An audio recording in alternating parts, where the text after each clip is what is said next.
C'est à Jodogne, dans une ancienne ferme patiemment rénovée, que s'est installé Serge Hermance. Sa profession, artisan ferronnier. Sa spécialité, les éléments de décoration pour le jardin.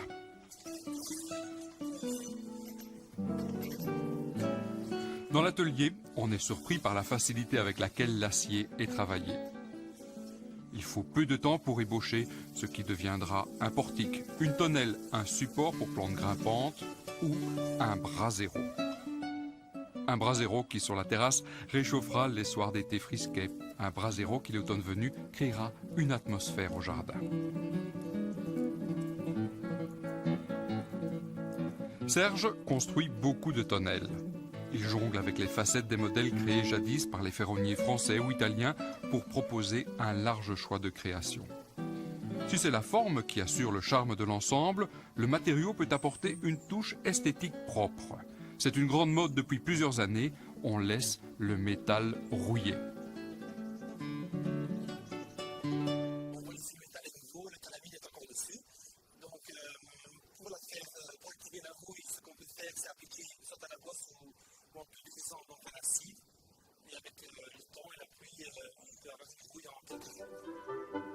La plus belle rouille est celle qui se forme naturellement. Ensuite, pour obtenir un aspect patiné, cette rouille peut être stabilisée.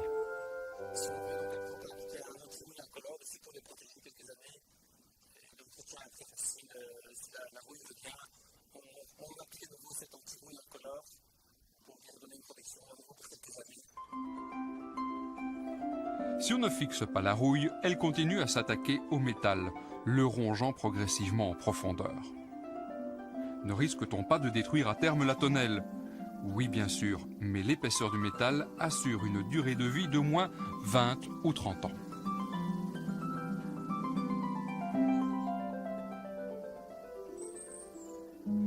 Ici, le visiteur pourrait penser que la tonnelle est vraiment très mal entretenue. La peinture s'écaille et la rouille s'installe. Mais cet état est volontaire. Voici une autre tendance décorative.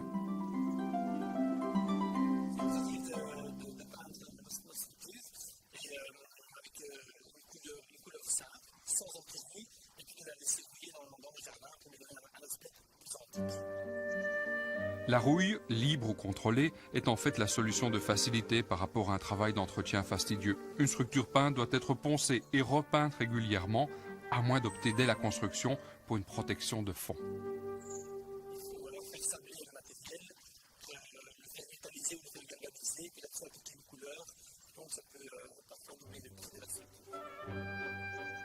Une tonnelle en métal est-elle chère? Pour un modèle de 3 mètres sur 3, il faut un budget de 1500 €.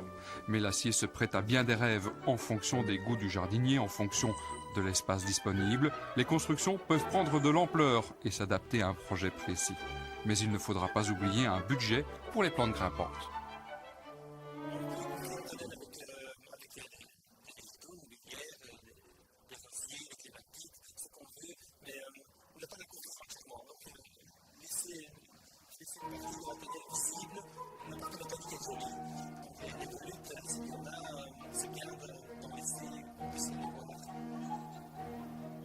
La ferronnerie au jardin, c'est aussi les simples supports pour les clématites ou pour les rosiers. Ils ont l'avantage de passer beaucoup plus inaperçus que des constructions en bois où les montants doivent être plus larges pour offrir une résistance équivalente.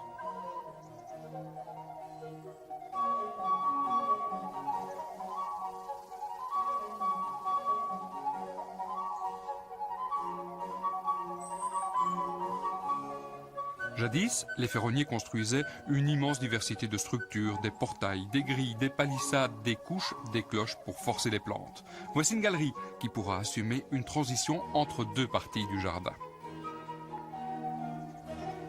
L'acier peut aussi guider en hauteur des hêtres ou des charmes qui créeront une voûte de feuillage.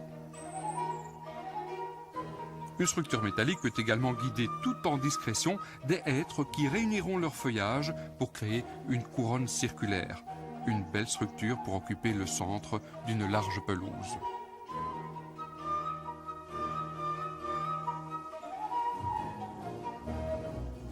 Jadis, dans les jardins, c'est en ferronnerie que les ponts étaient construits.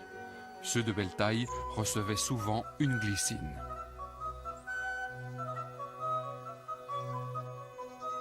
Le métal peut aussi être présent au jardin par le biais des structures venues des fonderies.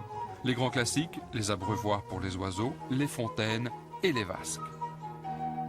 Enfin, ne pensons pas que la ferronnerie est réservée au grand jardin. Une simple étagère sur le balcon ou sur la terrasse peut à elle seule nous offrir tout le charme du mariage du métal et du végétal.